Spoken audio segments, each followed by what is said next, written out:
Ok, dans cette vidéo, on va voir comment devenir rentier en 5 étapes et les 5 erreurs que tu ne dois pas commettre si tu veux avoir cet objectif. Alors déjà, très important à mettre en évidence, plus de 90% des personnes qui veulent investir en immobilier ne passent jamais à l'action.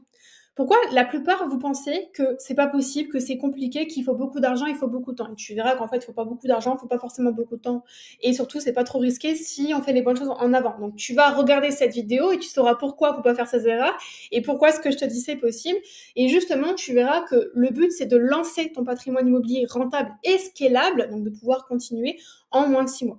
Donc, écoute bien cette vidéo si tu es entrepreneur et que tu veux investir pour avoir plus d'actifs rentables sans bloquer la trésorerie, tout simplement tu es salarié et tu vas investir sans faire d'erreur de manière rentable et réussir justement potentiellement à devenir rentier ou en tout cas on complétera forcément tes revenus actuels.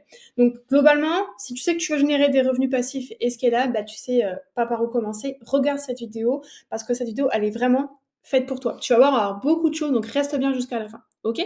Alors déjà, avant de commencer, on va voir pourquoi la plupart des investisseurs échouent ou simplement, bah, tu as peut-être déjà entendu ton entourage ou ton environnement proche te dire que c'était pas rentable, que c'était pas ceci, que c'était pas cela. Alors déjà, parce qu'ils font des erreurs. On verra les erreurs que la plupart commettent, ok? Et aussi, sont basées sur des fausses croyances. Alors, première chose, pourquoi la plupart n'investissent jamais? Parce qu'il y a ceux qui agissent et qui le font mal, mais il y a ceux qui agissent pas du tout. La plupart pensent que l'investissement, c'est réservé aux riches. Tu verras que non, c'est faux. Qu'ils ont peur, enfin, ils pensent que ce n'est pas possible de se faire financer, qu'ils ont peur des refus bancaires, ou qu'il faut beaucoup d'argent, ça revient un petit peu à ce que je venais de te dire. Tu verras aussi que c'est faux. Et beaucoup pensent qu'il faut économiser des années, justement, pour pouvoir investir. Tu verras également que c'est complètement faux. Le but, c'est d'adapter, ok? En réalité, tu verras qu'il existe des méthodes, on va le voir ensemble, encore une fois jusqu'à la fin, des méthodes concrètes pour investir intelligemment. Et c'est ce qu'on va voir justement maintenant, ok? Alors, pourquoi ces investisseurs, ces néo-investisseurs, pas forcément encore investisseurs, ont ces problèmes? Parce que vous avez des fausses croyances, ok? Tu as été nourri par un paradigme et par un environnement qui t'a expliqué que ça devait être compliqué, que ça devait être dur, que ça le serait. Et justement, il y a peut-être même trois groupes, ok, qui vont construire et constituer cet environnement. Premier groupe, ça va être simplement les médias. Il faut se dire aujourd'hui, quand même, on est entouré de médias, tu vas regarder les informations, et je te le conseille pas spécialement, mais beaucoup le font. C'est une habitude qui est en plus très française, mais une habitude dans tous les cas. Et même si tu ne regardes pas les informations télévisées, tu peux quand même avoir des notions, des choses qui vont t'entourer, qui vont te rappeler. Et bien évidemment, ces médias. Alors, les médias disent que l'immobilier, c'est risqué, que c'est compliqué, vont te mettre en avant tous les problèmes, jamais les solutions. Et en fait, en réalité, j'en ferai une autre vidéo. Tous les problèmes qu'on t'annonce, en général, sont des opportunités. Alors, je dis en général, ça dépend, faut bien faire les choses, mais j'en referai une vidéo bien complète. J'ai déjà fait des lives sur ça parce que c'est vraiment une croyance qui est énormissime de croire que c'est risqué, que c'est compliqué, ok? C'est faux. Ensuite, on va voir une autre croyance, enfin des fausses croyances qui vont être données aussi par l'école. L'école t'a appris le système scolaire. Quand je dis l'école, c'est les études supérieures, c'est pas forcément que le collège et le lycée, mais tout ton processus scolaire, on t'a quand même amené à croire, et c'est pas forcément complètement faux, mais ça l'est en partie quand on parle d'investissement évidemment, que ça doit être compliqué, que ça doit être long, qu'il faut mettre du temps, qu'il faut mettre des efforts. En fait, quand tu veux investir, il faut réfléchir de la manière inverse. Tout simplement parce que ton objectif, c'est de faire du levier, c'est de scale, de développer le plus possible. Donc, pour pouvoir faire ça, il faut prendre du recul et se dire comment est-ce que je peux gagner un maximum de temps, un maximum d'argent avec le plus de levier possible. L'école t'amène à faire un peu la différence et t'amène finalement à avoir peur aussi de ce chemin qui paraît pas normal et pas logique. Ok, donc c'est complètement normal si tu as des peurs. Sache que beaucoup de personnes ont peur quand ils démarrent. Ensuite, on va voir l'entourage proche. Si tu as personne, enfin, tu as déjà eu une personne de ton entourage qui t'a donné ses propres peurs, ok? Évidemment, l'environnement et surtout français va t'amener surtout à aller vers la sécurité plutôt que le risque calculé. Alors en plus de ça, on verra que la sécurité n'est pas réellement une sécurité juste après. Donc l'important c'est de comprendre tout cela, ok, que c'est que des croyances, et comment justement structurer son investissement et justement qu'est-ce que ça amène de ne pas investir, ok? Là il faut se dire, ok, j'ai compris, il faut que je me lance, il faut que j'investisse. D'ailleurs, petite information avant de voir qu'est-ce qui va se passer si tu n'investis pas. Quand tu vas demander, même à ton banquier, quand tu vas vouloir investir, tu vas aller au plus proche, quelqu'un qui est censé connaître, ok? Donc, tu vas demander à ton banquier s'il a investi en immobilier. Qu'est-ce qu'il va te répondre 90% du temps qu'il n'a jamais investi lui-même. Mais il te donne des conseils. Ça veut dire que lui-même ne comprend pas l'importance du levier et même comment fonctionne le système bancaire. Quel est l'intérêt du système bancaire pour un particulier ou un entrepreneur, Comment l'utiliser, ok? Donc ça, c'est important de bien écouter les bonnes personnes et en fait, ça construit, même le banquier construit parfois aussi des fausses croyances. D'ailleurs, on va avoir des banquiers qui n'investissent pas et à contrario, on va avoir des salariés. J'en partage d'ailleurs sur le Instagram. Je vous mettrai toutes les données en description où je vous partage des projets qui ont été réalisés. On voit des personnes qui investissent à plusieurs projets. On a 2 immeubles. Évidemment, vous pouvez aller voir les stories sur Instagram. C'est quand même plus sympa et vous avez plus de temps pour regarder. Voilà, vous pourrez checker tout ça en description. Également, je vous ai mis un guide gratuit en description pour vous lancer, pour voir un petit peu justement tout ce que je vais vous transmettre ici, mais un peu plus. Pareil, le guide est en description, donc n'hésite pas à aller checker tout ce qui se passe. En description, je te mets des vidéos, le guide gratuit et l'Instagram pour aller voir un petit peu les résultats des personnes qui se lancent et qui investissent et qui suivent tout ce que je vais te donner ici dans cette vidéo. Ok? Allez, on revient un petit peu où j'en étais. Alors, qu'est-ce qui va se passer si tu n'agis pas et que tu n'investis pas? Déjà, il faut comprendre l'inflation. Évidemment, l'inflation, qu'est-ce que c'est? Ça va faire part de la valeur à ton argent. Globalement, si tu as 100 000 euros en trésorerie, ok, et bien dans 10 ans, il te reste en réalité en termes de valeur 26 000 euros. En fait, si on prend une inflation de 3% par an, chaque année on perd 3%, l'effet cumulé fait qu'au bout de 10 ans, tu divises quasiment par 4 ton épargne. Tu vas pas avoir un montant différent sur ta banque. Tu vas avoir le même montant, sauf que la valeur réelle sur le marché sera divisée par 4. Ok? Ensuite, qu'est-ce qui va se passer? Déjà, il peut y avoir aussi un durcissement au niveau bancaire. On est dans un pays où on peut faire le plus de leviers possible. C'est-à-dire qu'on peut emprunter l'argent pour investir en immobilier. On est je vais y arriver, dans un des pays où c'est le moins cher et c'est le plus facile possible, contrairement à ce qu'on peut croire. Ok? Dans d'autres pays, il y a des avantages, mais tu as cet inconvénient où tu mets beaucoup de trésor, beaucoup d'argent. C'est pas le cas en France. Donc, utilisez le système bancaire français. Ok? Ensuite, qu'est-ce qui va se passer? Alors, tu as déjà perdu, divisé par 4, ton épargne si tu avais 100 000 euros en trésorerie. Alors déjà, il faut déjà se dire que tu as 100 000 euros en trésorerie aujourd'hui, ce qui n'est pas le cas de tout le monde. On va avoir potentiellement des projets, comme j'ai pu te le montrer, et justement, je te mets en description, des projets qui vont générer 1 000 euros de cash flow, donc 1 000 euros de bénéfices par mois. Des projets de ce type, j'en ai partagé sur mon compte Instagram, j'en partage quasiment pas tous les jours, mais j'en partage en story selon les avancements, et je partage dans tous les cas des projets slick tous les jours qui sont rentables. Si tu vas sur un projet à 1 000 euros de cash flow ou des projets qui génèrent 1 000 euros de bénéfices, ne pas investir, ça te fait perdre quand même 12 000 euros de revenus passifs par an. L'idée maintenant, c'est de se dire, ok, je vais avoir 100 000 euros globalement qui vont être divisés par 4 sur 10 ans, mais ce qu'il faut se dire, c'est que quand tu vas investir en immobilier, ça va pas être avec tes 100 000 euros à toi, ça va être avec les 100 000 euros de la banque. Et c'est ce que j'ai voulu indiquer ici. Justement, tes 100 000 euros, eux, ils divisent par 4, mais toi, en réalité, tu vas aller prendre 100 000 euros à la banque, ok? Tes 100 000 euros, ils sont divisés par 4 en termes de valeur sur le marché en 10 ans. A contrario, en immobilier, on a une croissance, ok, une prise de croissance de 8,75% en moyenne par an entre 1900 et en gros 2021. Globalement, depuis 120 ans, le marché, il fait que de croître. Et on peut regarder sur ce graphique, effectivement, il y a des périodes où, guerre, Première Guerre mondiale, Seconde Guerre mondiale, choc pétrolier, enfin, tu peux regarder pas mal de choses, même des événements cycliques, et, bref. On peut remarquer que la croissance est quand même là, il y a une croissance constante en immobilier, même si elle est un petit peu variable. Ok? Donc toi, tu vas aller prendre 100 000 euros à la banque et tu vas les placer sur un marché immobilier qui fait que de croître. Et là, je te parle du coup de la valorisation, mais aussi du cash flow. Donc ne pas investir, c'est quand même dommage. On peut comprendre effectivement qu'on fait de la renta. Et encore une fois, pour bien comprendre ces notions, n'hésite pas à télécharger le guide offert et à checker la page Instagram parce qu'on voit des projets un peu plus détaillés en question ou d'autres vidéos que je te partagerai. Ok? Donc reste bien jusqu'au bout maintenant parce qu'on va voir maintenant les 5 étapes pour réussir, mais surtout les 5 erreurs qui peuvent réduire ta rentabilité. Ok? Alors, petite information, on a le cash flow qui est calculé, par exemple, ici à 1 000 euros par mois pour 12 000 euros par an, mais le cash flow, il augmente avec le temps.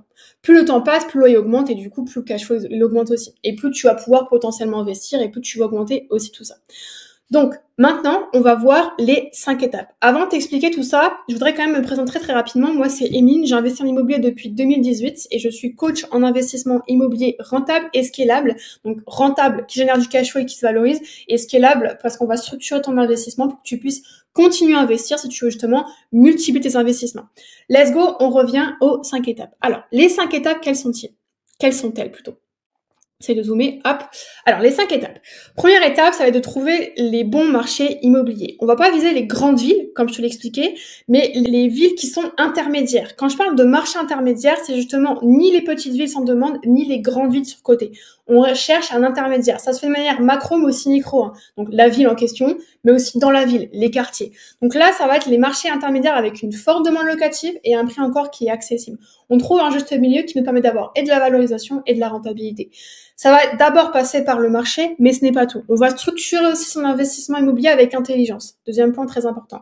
Donc déjà, on va mettre une stratégie différée bancaire pour encaisser du cash flow dès le départ. Stratégie différée bancaire, on va différer en fait le moment où on rembourse réellement la totalité de la mensualité bancaire, ok, pour pouvoir encaisser, donc se sécuriser entre autres. Donc quand je parle de cash flow, c'est augmenter en fait les bénéfices en épargne. Donc, premier point. Ensuite, on va, pour ça, du coup, mettre un business plan en place pour pouvoir justement négocier au mieux possible, eh bien, son financement bancaire pour avoir le moins d'argent à mettre, du coup, sur la table. Donc, on va pas se bloquer inutilement avec l'apport. On va essayer de le mettre le moins d'apport possible en mettant des stratégies en place dans le différé bancaire qui nous permettent d'encaisser un maximum. Et ça passera, évidemment, par le projet et par le business plan. Donc, on va indiquer aussi au rendez-vous. Donc, deuxième point, on va aussi faire un montage holding et SCI pour optimiser la fiscalité et scaler plus vite. Ça, j'en ai fait une vidéo un peu plus complète que je te présente d'ailleurs un peu plus tard, ok. Mais je te réexplique ça davantage détaillé dans une autre vidéo. Et ça va du coup de comprendre la fiscalité, les montages fiscaux et en fait structurer pareil son investissement. Donc ça, c'est la deuxième chose. Troisième chose, on va optimiser la rentabilité dès l'achat. Je vois trop de personnes qui achètent et qui disent je pense que je peux en tirer tant. Non, il faut que tu saches dès le départ combien tu peux en tirer. C'est super important. S'il vous plaît, ne faites pas cette erreur. C'est une erreur c'est pas possible. Tu ne peux pas faire ça. Tu ne peux pas acheter et jouer à la roulette russe. Donc, on ne fait pas ça. Donc, ce qu'on va faire, c'est qu'on va acheter un bien à forte valeur ajoutée. Ça va demander de prévoir et évidemment d'estimer. Donc, il va falloir apprendre à faire ça. Prévoir et estimer de la bonne manière. Donc, on achète pour une valeur ajoutée, on va créer de la valeur. Du coup, on va l'optimiser, cette valorisation. La valorisation du bien, on va faire des travaux, ce genre de choses, évidemment. Et on va viser une rentabilité d'au moins 12-13%. Si tu cherches à être rentier, faut que tu dépasses les 12-13% de rentabilité. Faites attention aussi sur la stratégie. Si tu fais de la location courte durée, c'est pas la même chose que si tu fais de la location simple. Je vois trop de personnes aussi penser que aller sur une seule stratégie, c'est forcément être rentable. Non, ce n'est pas le cas. Aussi, évidemment, ça va être de déléguer. Le but, c'est pas que tu perdes du temps. Au contraire, c'est que tu en gagnes. Donc, pour pouvoir en gagner, il va falloir déléguer. Pour ça, on va accélérer l'effet de levier. L'effet de levier, qu'est-ce que c'est? C'est, encore une fois, utiliser l'argent de la banque. On place 100 000 euros de la banque et pas 100 000 euros à nous. Surtout si on les a pas. Que tu sois entrepreneur et salarié d'ailleurs, c'est un petit peu différent sur ton avancement. Au début, on fait le maximum d'effets de levier. Par la suite, on travaille un petit peu différemment. Et encore une fois, c'est la vidéo que tu peux voir ici, que tu retrouveras du coup en description. Donc, accélérer l'effet de levier, on va automatiser la gestion, on va utiliser la rentabilité et l'équité. Encore une fois, c'est une vidéo qui est un peu plus complète sur ça. Donc, accélérer l'effet de levier, automatiser la gestion et utiliser la rentabilité des premiers pour pouvoir avancer un peu plus rapidement. Pour ça, encore une fois, il faut savoir bien déléguer rapidement et au meilleur prix. Cinquième point, on va réinvestir, ok? Le but là, ça va être de refinancer et utiliser au maximum les effets de levier pour enchaîner les acquisitions. Et justement, c'est la vidéo dont je te parle depuis tout à l'heure, parce qu'on parle vraiment de ça sur cette vidéo qui fait, il me semble, une vingtaine de minutes, ce qui est quand même assez costaud. N'hésite pas à checker après seulement cette vidéo si cela t'intéresse, ok?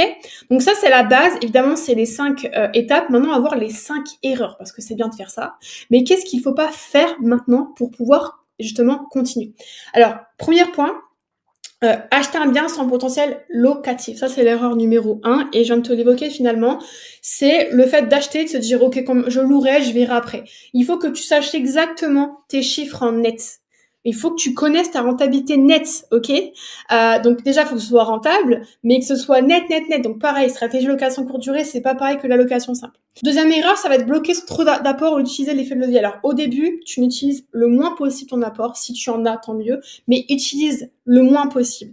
Première chose. Deuxième chose, ça va être ensuite, une fois qu'on aura construit un maximum la structure, les plafonds au niveau de son patrimoine, là, on va pouvoir commencer à utiliser un peu plus l'apport parce qu'il y aura des intérêts de le faire, mais pas au début. Sauf si tu es entrepreneur globalement et c'est un petit peu différent. Et c'est pour ça que cette vidéo, elle est un petit peu plus adaptée, ok? D'ailleurs, les chiffres sont un petit peu plus conséquents que ce qu'on pourrait faire au démarrage sur les salariés. Évidemment, si tu fais 50 000 euros par mois ou que tu es à 1 500 euros par mois, c'est un petit peu différent. Mais ne crois pas que tu ne peux pas avoir des résultats qui sont exponentiels aussi quand tu es salarié. Troisième point, ne pas anticiper la fiscalité. Et alors ça, c'est important, c'est la manière dont tu vas déclarer, la manière dont tu vas optimiser ce que tu vas faire, en fait, dans ta stratégie, va avoir un impact fiscal. Et s'il vous plaît, n'allez pas sur des trucs qui vous disent de style Pinel. Achète ça, je paye pas d'impôts. Non, tu as des avantages. Tu peux investir de manière rentable sans impacter ta fiscalité. Ok, on va justement revenir sur l'étape où en fait on fait dès le départ. Hein. C'est un peu similaire si on y réfléchit, avec un montage holding SCI, mais pas que, ça dépend un petit peu aussi de ta situation. D'ailleurs, j'y reviens, mais si ta situation elle est pas claire, je voulais te le dire dans tous les cas par la suite, mais si tu veux un petit peu éclaircir tout ça et justement voir un peu ton profil et ce qui est mieux de faire, et si tu veux vraiment te lancer en immobilier rentable et scalable, tu peux réserver un rendez-vous directement en description. C'est moi qui prends les appels, donc je prends le temps. Évidemment, les places sont limitées. Je ne suis qu'une humaine. Je prends le temps de répondre à vos questions, de faire un bilan de votre situation. Donc, si tu veux prendre un rendez-vous, eh bien, tu peux réserver directement en dessous de la vidéo. Il y aura le lien en description. Je reviens à ce que je disais, donc très rapidement. Donc, ne pas anticiper la fiscalité, c'est super important de le prendre en considération aussi dans ta stratégie. Parce que oui, selon ton revenu et aussi ce que tu veux faire, ça aura un petit impact. Se devenir rentier, c'est important de comprendre ça dès le départ. Ne pas optimiser les travaux et la gestion locative, en fait, ça te fait simplement perdre de l'argent. Et je vois beaucoup d'erreurs aussi sur ça. Et attendre le bon moment. L'immobilier récompense ceux qui agissent. C'est très important de comprendre que la notion de temps elle est importante, justement. Comme on a pu le voir tout à l'heure dans le graphique, l'immobilier, ça croît, ça augmente, la valeur, elle augmente. Donc, c'est dommage de ne pas investir. Parce qu'en fait, tu perds de la valeur, tu perds de la capitalisation, parce que le bien se rembourse, mais tu perds aussi, tu as compris, du bénéfice, mais aussi t'as ton propre argent. C'est-à-dire que, à la limite, si tu sais que tu as beaucoup d'argent, que tu vas rien en faire et que tu veux pas faire 1000 projets, j'exagère volontairement, mais tu as compris l'idée, tu peux placer ton argent, c'est quand même mieux. Même si moi, je vous fais utiliser un maximum l'effet de levier. Ok ? Si tu veux du coup réussir à faire ce type de projet, comme Adeline par exemple qui fait 1400 € de cash flow, ou les projets que je te partage, je te le rappelle, sur la page Instagram que tu retrouves en description également, eh bien encore une fois, n'hésite pas à réserver un appel avec moi, c'est moi qui vais te répondre, ok ? Et c'est très important de se dire que oui, investir c'est bien, investir bien, c'est mieux, ok ? Donc si tu veux investir efficacement et scaler ton patrimoine sans erreur, réserve un appel bilan faire maintenant. Le lien est en description et je te dis du coup à la prochaine vidéo, tu verras, les vidéos se complètent entre elles, donc n'hésite pas à checker un petit peu la playlist qui se trouve en dessous.